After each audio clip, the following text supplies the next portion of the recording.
आदिसुरार्चितलिङ्गं निर्मलपाठितशोभितलिङ्गं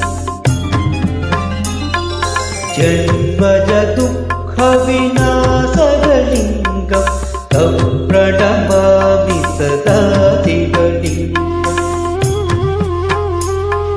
देवमुनिप्रवरार्चितलिङ्गम् आमदगणकरुणाकरलिङ्गम्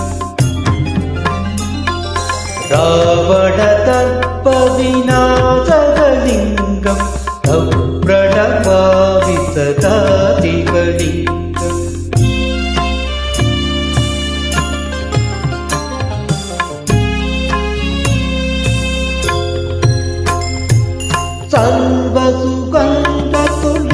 सर्वसुगन्धतुलेलितलिङ्गं बुद्धिविवर्धनकारणलिङ्गं चित्तसुरासुरवन्दितलिङ्गं तं प्रणमामि सदा शिवलिङ्गम् कनकमहामणिभूषितलिङ्गं मणिपतिवेष्टितशोभितलिङ्गम्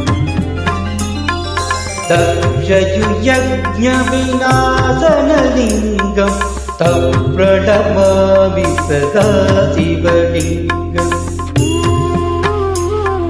कुङ्कुमचन्दनलेपितलिङ्गं पङ्कजहार सुशोभितलिङ्गम्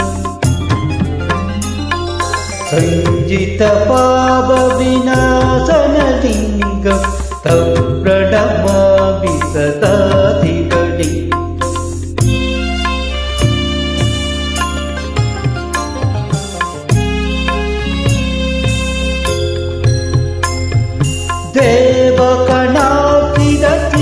देवगणार्चितसेवितलिङ्गं पावैर्भक्तिप्रवेशलिङ्गं दिनकरकोटिप्रभाकरलिङ्गं तं प्रणमामि सदा शिवलिङ्गम्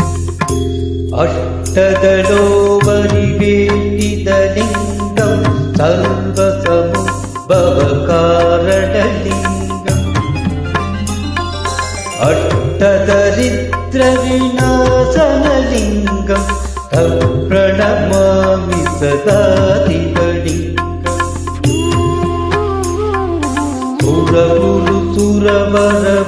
सुरगुरुसुरवरपूजितलिङ्गं सुरवणपुष्पसदार्चितलिङ्गं परमपरं परमात्मकलिङ्गं तं प्रणमामि सदा शिवलिङ्गम्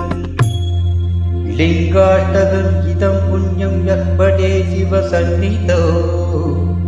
शिवलोकम् अवाप्नोति शिवनि सगमो